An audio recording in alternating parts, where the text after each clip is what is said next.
In 2010, he was named as one of the best emerging filmmakers. Ashim Aluwalia has agreed to talk to us on his recent film, Miss Lovely. Hello, sir. Hi. Tell us a little about your film, please. Okay, so it's a story of two brothers that make C-grade sex horror movies in Bombay, in Bombay in the mid '80s, and it sort of charts the kind of breakup of their relationship, and and it's really set in a very different kind of space than you're used to seeing in traditional Indian film. It's set in the really seedy underbelly of the industry. So yeah. So, what made you choose such a bold topic, especially when it comes to Indian cinema? I just didn't really connect. Personally, I don't really connect so much with the Bollywood kind of film. That's not my background. I come more from art cinema and from independent film. So, for me, it was a natural thing to try and find a correlate of the kind of film I was making in India. When I studied in the States, in New York, and I moved back, and then I saw a lot of these posters for these sex horror movies, and I thought, well, that's interesting because these guys are working in the industry, but in a way they're outsiders like myself, and they're working in this extremely rebellious, almost illegal kind of way, and I thought I was very attracted to that spirit.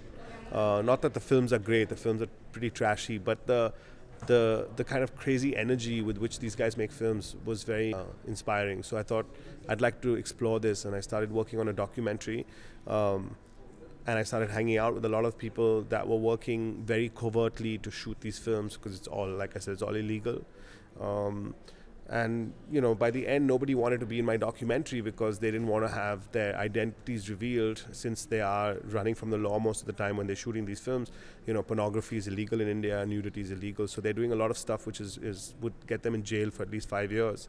So I took a lot of those stories and ideas from the documentary, and I kind of wrote a script, and that became the basis of Miss Lovely. Do you think if you would have made a documentary, you would have captured the essence of the film more rather than making into a fiction film?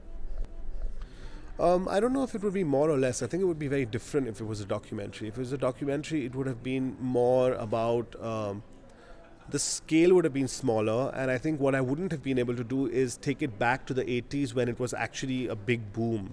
Because when I was doing the research, it was in the 2000s, and it was like sort of at the end of this industry. It was almost over.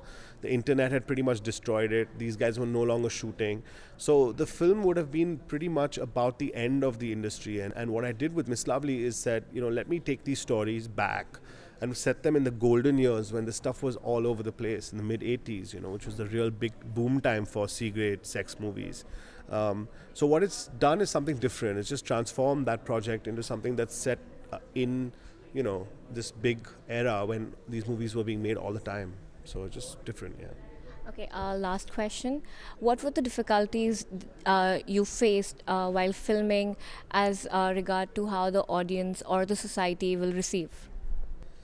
I never think about the audience. That's number one. I never think about the audience, and I never think about how society will receive my films. I just make them, and if they're going to be censored, then they're going to be censored. And I really don't think so much. I don't self-censor. I start with an idea that I think is pure, and then hopefully if it works and it's beautiful and it's interesting, then people around the world won't want to watch it. I find an audience where I find an audience. I don't go looking for an audience. The audience kind of finds me, and I find them in a weird way.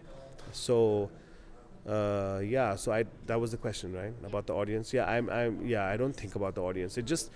I think people that are interested in the kind of stuff that I do kind of find me in a way. All right, thank you so Thanks much. a lot.